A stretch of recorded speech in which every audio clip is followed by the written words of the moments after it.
দেখুন, আমি আপনাদের এতটুকু ইনশিওর করতেছি, যদি এই বছরের ডিসেম্বরে নির্বাচন হয় এবং এই নির্বাচনে যদি বিএনপি ওঠে, এই বিএনপি সরকার সর্বোচ্চ কষ্ট করে হলেও 2 বছর টিকবে।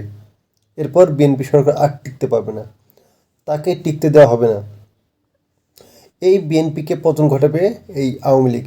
এখন আওয়ামী লীগ বিএনপির প্রশংসা করতেছে না, এখন বিএনপিও আওয়ামী লীগের পুনর্বাসনে ব্যস্ত, শুধুমাত্র ক্ষমতায় আসার জন্য, ভারতকে খুশি করার জন্য। এই বিএনপি যখন ক্ষমতায় যাবে, যখন দেশের বিরুদ্ধে অস্থিতিশীল করার জন্য আওয়ামী লীগ বিভিন্ন কর্মকাণ্ড ঘটাবে, তখন বিএনপির পাশে কাউকে পাবে না, কাউকে না। ছাত্র জনতাই বিএনপির পাশে যাবে না, জামাত শিবির যাবে না, হেফাজতে ইসলাম চরমনা কোনো দল বিএনপির পাশে দাঁড়াবে না।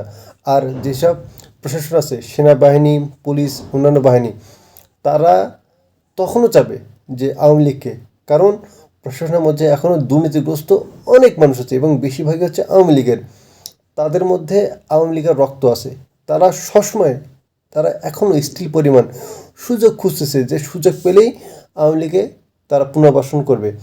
বিএনপিকে তারা যতই একটা ব্যবস্থা করে দিক না কেন, সুযোগ পেলেই তারা আওয়ামী লীগকে পুনর্বাসন করবেই। এখন মনে করুন যে এটা তো ক্লিয়ার যে আগাবেলা যারা আওয়ামী লীগ করতো তারা এখন বিএনপি করে। এবং এই লোকগুলোই কিন্তু ভবিষ্যতে বিএনপি ক্ষমতায় গেলে বড় বড় জায়গা যাবে। এখন এই লোকগুলোর কাজটা কি? এদের রক্তে আছে চাঁদাবাজি, দুর্নীতি, ঘুষ। এখন মনে করুন তারা ঠিকমতো ঘুষ নিতে পারতেছে না, তারেক রহমান সবাইকে চাপ দিচ্ছে, না বেশি চাঁদাবাজি করা যাবে না, ঘুষ গ্রহণ করা যাবে না। কিন্তু ভাই, ওদের তো রক্তে চাঁদাবাজি আছে, ওদের রক্তে ঘুষ আছে, জমি দখল করা আছে। এখন ওদেরকে এমন একটা সরকার গঠন করতে হবে, বা ওদেরকে এমন একটা নেতৃত্ব দরকার যাতে করে ওরা জমি দখল, চাঁদাবাজি, বিভিন্ন অপকর্ম তারা করতে পারে। এর জন্য কাকে দরকার? অবভিয়াসলি আওয়ামী লীগকে, কারণ একমাত্র আওয়ামী লীগই তাদের এই সুযোগটা দিতে পারে। তারা যারা চাঁদাবাজি করবে, ইচ্ছা মতো ঘুষ নেবে, জমি দখল করবে, যা ইচ্ছা তাই করবে, এটা আওয়ামী লীগ ওদেরকে নিশ্চয়তা দেবে, যেটা গত 16 বছর দিচ্ছে। এই জন্য প্রশাসন কিন্তু আওয়ামী লীগের বিরুদ্ধে কোনো টু শব্দ করেনি। কিন্তু আওয়ামী লীগ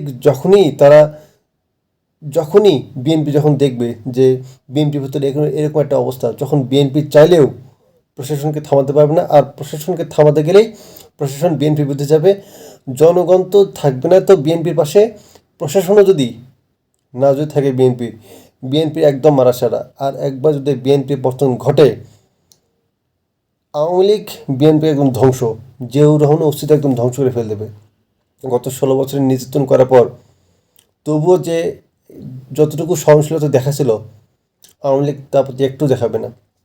শেখ হাসিনা বলল না যে 2009 সালের পর থেকে ক্ষমতার হওয়ার পর থেকে কিন্তু আমি তবুও তেমন কিছু বলিনি, সহনশীল ছিলাম, কিন্তু এবার যদি আমি এটা সুযোগ পাই, আমি সবাইকে দেখে নেব, তোমার নাম লিস্ট করো, ধরে ধরে প্রত্যেকটা বাড়ি ঘর সব প্রত্যেকটাকে আমি দেখে নেব।